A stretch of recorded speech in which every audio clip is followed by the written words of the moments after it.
c'est que le temps est précieux. Maintenant, laissez-moi vous dire la description du temps de Bilbeli. La vie n'est pas juste passer le temps.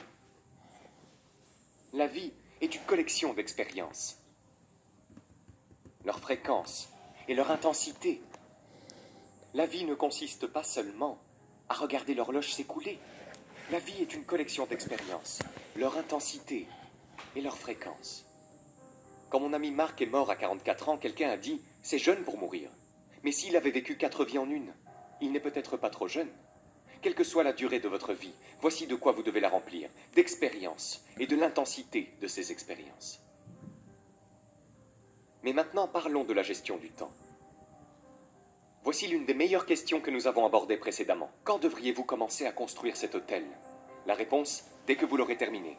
Maintenant, notez celle-ci sur la gestion du temps. Quand devriez-vous commencer la journée? Dès que vous l'aurez terminé. Planifiez la journée du mieux que vous pouvez, en laissant une grande place à l'improvisation, aux surprises et à toutes les choses qui se produisent au cours de la journée. Mais si vous avez planifié une bonne journée productive, et que maintenant vous commencez cette journée, vous n'en reviendrez pas de voir à quel point votre temps sera plus précieux. Ne commencez pas la journée avant de l'avoir terminée. Et voici la règle suivante, ne commencez pas la semaine avant de l'avoir terminée. Organiser une semaine, c'est déjà un beau défi. Ensuite, ne commencez pas le mois avant de l'avoir terminé. Les endroits où aller, les gens à voir, la productivité, les ventes, les clients, le développement et tout le reste de ce que vous voulez accomplir pendant 30 jours. Ne commencez pas le mois tant qu'il n'est pas terminé. Et puis voici la règle la plus importante. C'est un véritable défi. Ne commencez pas l'année avant de l'avoir terminée. Il ne s'agit pas de la terminer minute par minute, au mieux de vos capacités. Mais pour ce qui est de l'essentiel de ce que vous voulez accomplir, assurez-vous que tout soit prêt au moment où le 1er janvier arrive. Et il se peut que tout soit bouleversé, déchiré, et que vous fassiez un nouveau plan, et que vous fassiez tellement de progrès les 90 premiers jours, que maintenant vous avez tout multiplié par 2 ou par 3. Parce que cela m'est arrivé. Je pensais, waouh, voilà comment ça va être une super année. Mais au moment où je finissais le 3e mois, je roulais, je m'envolais. Il se passait tellement de choses que j'ai révisé tout mon plan de l'année. Maintenant, notez ça, les approches de la gestion du temps. Voici la première, descendre à quelque chose de plus facile. Le gars est dans les ventes et il dit « Oh, je veux posséder l'entreprise ». Il finit par posséder l'entreprise. Maintenant, il n'a plus le temps de jouer au golf. Il dit « Quand j'étais dans la vente, je gagnais beaucoup d'argent, je jouais au golf 3 jours par semaine. Au diable tout ça, au diable la gestion. Ma vie n'a plus jamais été la mienne après que j'ai commencé à gérer. Je retourne à la vente. Vous voyez, c'est la clé. Si vous êtes trop sous pression, vous pourriez envisager de vous retirer vers quelque chose avec une pression temporelle un peu plus facile. Une petite fille dit à sa mère « Papa rentre à la maison, apporte sa mallette et me tape sur la tête en disant « Bonjour, disparaît, je travaille sur ces papiers. Comment se fait-il que mon papa ne joue pas avec moi ?» Et sa mère de répondre « Écoute, ton papa t'aime beaucoup, mais il est tellement occupé au travail qu'il ne peut pas tout faire. Il doit tout ramener à la maison. Il t'aime, mais c'est pour ça qu'il ne peut pas jouer avec toi. » Et la petite fille a dit « Pourquoi ne le met-il pas dans un groupe plus facile ?» Notez cela maintenant. Si vous n'avez pas le temps pour vos enfants, vous pourriez envisager de rejoindre un groupe plus facile. Clé suivante de la gestion du temps. Travailler plus intelligemment, devenir habile. Et c'est travailler plus longtemps et plus dur. Mais tu vois, il y a une limite à ça. J'ai presque perdu ma santé la première année. Je suis devenu tellement fou de développement personnel et d'accomplissement. Je suis devenu fou. Vous savez, je vous ai dit que j'étais maigre. Mais à la fin de cette première année, j'étais une ombre qui marchait. Et puis soudain, j'ai pensé, et si j'étais riche et trop malade pour le dépenser? Je veux dire que c'était un choc. Alors j'ai commencé, vous savez, à devenir un peu plus raisonnable, parce que je me suis dit que si 12 heures ne suffisent pas, je vais travailler 14 heures. Si ça ne suffit pas, je travaillerai 18. Je veux dire, combien d'heures il faut? Et bien sûr, cela m'a coûté trop cher. Donc vous voyez, travailler plus longtemps et plus durement pour certains pourrait être approprié. Vous savez, si vous restez assis à ne pas faire grand-chose, ça peut être bien de travailler plus longtemps et plus dur. Mais vous ne pouvez pas travailler plus longtemps. Voici la clé. Ne pas travailler plus dur, mais plus intelligemment. Lorsque vous avez travaillé aussi dur que possible, en faisant de votre mieux en termes de production physique dans un temps raisonnable, voici le nec plus ultra de la gestion du temps. Vous devenez simplement plus habile. Quand je me suis lancé dans la vente, vous savez, j'étais entouré de gens qui pouvaient obtenir, vous savez, 9 sur 10, 8 sur 10. Et quand j'ai commencé, je ne pouvais avoir qu'1 sur 10. Mais voici ce que j'ai fait, j'ai travaillé 24 heures sur 24, 24 heures sur 24, afin de compenser en chiffres ce qui me manquait en compétences. C'est bon pour la vente, vous devez noter ça. Quand tu es nouveau, tu compenses en chiffres ce qui te manque en compétences. Maintenant, quand tu deviens plus compétent, les chiffres peuvent baisser parce que ta capacité de persuasion et tout ça sont maintenant si élevées que tu n'as pas besoin de sortir autant de chiffres. Ma formation de trading est un... Si vous voulez être compétitif ou si vous voulez vraiment devenir bon, vous devez fournir des chiffres.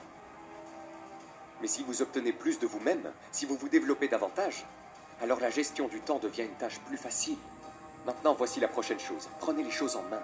Soit vous dirigez le projet, soit il vous dirige.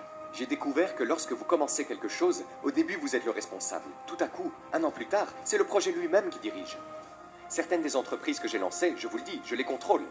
2 ans plus tard, je ne contrôle plus rien. Au début, je les avais en main. 2 ans plus tard, ça m'a fait courir. Je n'ai pas assez de temps. J'ai le vertige en essayant de tout faire. Donc voici une partie de la clé, c'est de se prendre en charge, en disant « je vais prendre en charge ma santé ». Un de mes albums s'intitule « Prenez votre vie en main ». Prends en charge ton temps, prends en charge tes ressources, ce dont on va parler après. Prenez en charge votre santé. C'est vous qui en êtes responsable. La société n'exige pas que vous n'ayez pas une crise cardiaque et que vous preniez soin de votre famille. Ce n'est pas une exigence de la société, mais vous devez en faire une exigence pour vous-même. La société n'exige pas que vous construisez un mur financier autour de votre famille que rien ne peut traverser. Ce n'est pas une exigence de la société. C'est une exigence que vous vous imposez à vous-même pour construire un mur financier autour de votre famille que rien ne peut traverser. Alors imposez-vous le développement personnel d'être responsable, de prendre en charge votre vie, votre santé, votre avenir, vos responsabilités et tout le reste. Suivant, fixez des délais raisonnables pour vos objectifs. Un délai raisonnable est un délai suffisant pour atteindre tous vos objectifs. Notez-le, un délai raisonnable est un délai suffisant. Voici pourquoi. Ce ne sont pas les heures que vous y consacrez qui comptent, mais ce que vous y consacrez. Si vous commencez à déposer de meilleures idées dans les heures que vous avez, plus tard, je vous le dis, plus tard, vous ne pouvez pas croire la productivité qui en découlera. Les idées auxquelles vous n'arrivez pas à penser dans un an commenceront à jaillir. Et lorsque vous déposez ces idées dans les heures que vous avez, la productivité multiplie par 2, 3, 5 ou 10. Suivant, les bases de la gestion du temps. Rédigez et classez vos objectifs par ordre de priorité. Nous avons déjà abordé le premier point, à savoir la rédaction d'un ensemble d'objectifs, puis l'établissement de priorités pour vos objectifs. Ce qui est important cette semaine, ce qui est important ce mois-ci. Voici le numéro suivant. Revisitez souvent vos objectifs. Revoyez vos objectifs pour vous assurer que votre liste fonctionne pour vous, qu'elle vous inspire, qu'elle vous allume. Quelqu'un dira « Comment se fait-il que tu sois debout si tôt ?» Vous répondrez « Si tu allais où je vais, tu te lèverais tôt aussi. » Si tu devais rencontrer les personnes que je vais rencontrer, tu te lèverais tôt. Si ça devait s'empiler pour toi comme ça s'empile pour moi, tu te lèverais tôt. Voici d'autres éléments essentiels de la gestion du temps. Apprenez à étudier les majeurs et les mineurs. Apprenez à étudier ce que nous appelons les majeurs et les mineurs. Vous décrochez le téléphone. Voici ce que vous devez dire lorsque vous décrochez le téléphone. Est-ce une conversation majeure ou mineure? Si c'est mineur, quelques civilités et c'est fini. Si c'est important, vous devrez peut-être prendre des notes. Voici donc la règle suivante. Pour les conversations importantes, établissez un agenda avant de passer l'appel. Notez juste un petit agenda. C'est si facile maintenant de parler sans réfléchir. Avez-vous déjà entendu une conversation se terminer comme ça? Voyons voir, il y avait autre chose. Tu vois, tu n'as pas l'air si rapide. Je n'y pense pas pour l'instant. Je te rappellerai. Vous voyez, vous avez l'air un peu incompétent. Voyons voir, il y avait quelque chose. Ça m'échappe pour l'instant. Vraiment? Donc vous avez compris maintenant? Faites un agenda avant de passer un appel, si c'est un appel important. Maintenant, plus tard, ça vous évitera toutes sortes de choses. Vous appelez John le vendeur en disant « John, tu te souviens des 4 choses dont on a parlé ?» Il répond « Non, on n'en a pas parlé. » Et puis tu sors ton agenda ou autre, et il y a la liste que tu as faite quand tu as passé l'appel. Il dit « Ah oui, il me semble que je m'en souviens. » Les vendeurs en particulier peuvent vous faire sortir de ce que vous avez dans la tête. C'est vrai? Non, on n'a pas parlé de ça. Et si vous n'avez pas une petite preuve, je vous le dis, c'est foutu. Donc faites un agenda avant de passer un appel. Donc ce qui est majeur, ce qui est mineur. Maintenant voici la clé de tout ça. Ne vous focalisez pas sur les choses mineures. Si vous prenez beaucoup de temps pour faire des choses mineures, je vous le dis, vous serez constamment en retard sur la courbe. Voici ce que nous apprenons dans les formations de vente. Ce qui est un temps majeur et ce qui est un temps mineur. Voici ce qui est mineur. Pensez au prospect. Voici ce qui est mineur. Faire des listes de prospects. Voici ce qui est mineur. Tenir des livres sur les prospects. Voici ce qui est mineur. Aller voir le prospect. Voici ce qui est mineur. Évaluer le prospect après l'avoir vu. Tout ça, c'est du temps mineur. Voici ce qui est majeur. En présence du prospect. Et si vous êtes dans la vente et que vous regardez une semaine, vous vous dites « Mon Dieu, je passe 90% de mon temps sur les choses mineures et si peu de temps sur les choses majeures, en présence de... » Combien d'heures de « en présence de » dans ma journée? Combien d'heures en présence de pendant ma semaine de vente? Parce que le temps qui compte vraiment est en présence de. Voici un autre élément essentiel de la gestion du temps. Ne confondez pas mouvement et réussite. Il est facile de se faire avoir en étant occupé, comme de rentrer le soir tout épuisé, de s'écrouler sur sa chaise et de dire « Oh, j'ai été. » Voici la grande question. Faire quoi? Il ne s'agit pas seulement d'aller et d'aller. Et certaines personnes vont et font des figures en 8. Leurs progrès sont faibles. Donc ne confondez pas mouvement et réussite. En voici une autre que nous avons apprise dans la vente. Ne confondez pas courtoisie et consentement. Si quelqu'un est agréable et qu'il hoche la tête, vous dites « Oh, il va acheter !» Non, ils sont juste courtois. Ne confondez pas courtoisie et consentement. Maintenant, en voici une grosse clé. La concentration. J'ai dû apprendre ça. Il y a des années, je suis sous la douche et j'essaye de composer une lettre. Je me suis rendu compte que la lettre s'avère être étrange. Alors voici ce que j'ai appris à faire. Gardez le travail jusqu'au bureau. Gardez le travail jusqu'au bureau. N'essayez pas d'aller au bureau en allant au travail. Sur le chemin du travail, profitez du chemin. Sous la douche, profitez de la douche. Ensuite, allez au travail quand vous arrivez au travail. J'ai trouvé cela très utile, la concentration. Maintenant, en ce qui concerne la gestion du temps, voici un point important. Quand vous travaillez, travaillez. Quand vous jouez, jouez. Ne mélangez pas les deux. Ne travaillez pas en jouant. J'avais l'habitude d'emmener ma famille à la plage et j'apportais mon porte-documents. J'ai appris à ne pas faire ça. Ou à la plage, je dis « je devrais être au bureau, je devrais être au bureau ». Maintenant, ma famille est en colère parce que je suis à la plage et que je pense bureau, bureau, bureau. Maintenant, quand je suis au bureau, je pense à quoi? Je dois emmener ma famille à la plage. La plage, la plage. Donc les choses ne vont pas trop bien au bureau parce que je pense à la plage. Et les choses ne vont pas trop bien à la plage parce que je pense au bureau. Voici ce que j'ai appris à faire. À la plage, soit à la plage. Au bureau, soit au bureau. Quand tu travailles, travaille. Quand tu joues, joue. Ne mélange pas les deux. Ne travaille pas en jouant. Et voici l'une des plus importantes clés. Ne pas jouer au travail. Le travail est trop sérieux. Vous ne voulez pas avoir la réputation d'être le blagueur du bureau. Oui, il y a du temps pour des histoires agréables. Oui, il y a du temps pour un peu d'humour. Oui, c'est mieux si c'est un bureau rempli de bonne humeur, bien sûr. Mais je vous le dis, vous devez être sérieux au sujet du travail, parce que vous faites la fête avec une partie de votre vie pour le travail que vous faites. Ton travail te coûte un morceau de ta vie. Voilà comment ça s'appelle, une affaire sérieuse. Pas sinistre, pas malheureuse, mais sérieuse. Voici une autre phrase clé. Tout travail est bon. Vous pouvez ne pas aimer votre travail, mais si c'est le tremplin qui vous mène là où vous voulez aller, vous devez apprécier votre travail. Vous n'avez pas besoin d'avoir une passion pour votre travail. Voici la passion ultime. Une passion pour un succès incroyable dans tous les domaines de ma vie. C'est ça la passion. Mais ne méprisez pas un travail subalterne que vous devez faire pour arriver enfin là où vous voulez aller. Aucun travail n'est subalterne. Aucun travail n'est insignifiant. Non, chaque emploi est noble. Il forme la vie pour un salaire. Il apporte une contribution à la société.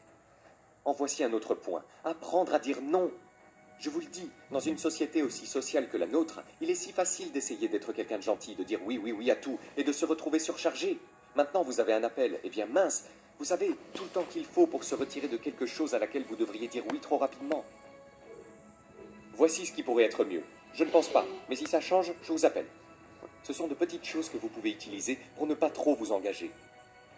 Mon ami Ron Reynolds dit « Ne laissez pas votre bouche surcharger votre dos ». Numéro suivant. Analysez comment vous êtes. Et si vous avez quelques faiblesses, si vous ne semblez pas pouvoir changer, voici la clé. Faites-vous couvrir.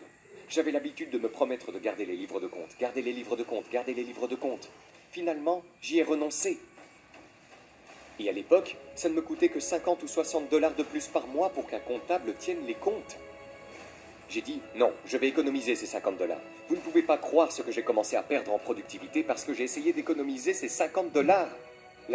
Le prix de ma seule et unique formation en trading, le Forex Pro Trader Programme. La plupart du temps, vous pouvez rester comme vous êtes, mais assurez-vous que vous êtes couvert. Suivant. Méfiez-vous du téléphone et de tous les autres systèmes de communication. Surtout le téléphone à la maison et les systèmes de communication à la maison. Et voici l'une des meilleures répliques que j'ai à vous donner pour le week-end. Laissez tous les systèmes de communication vous servir, mais ne les laissez pas vous envahir.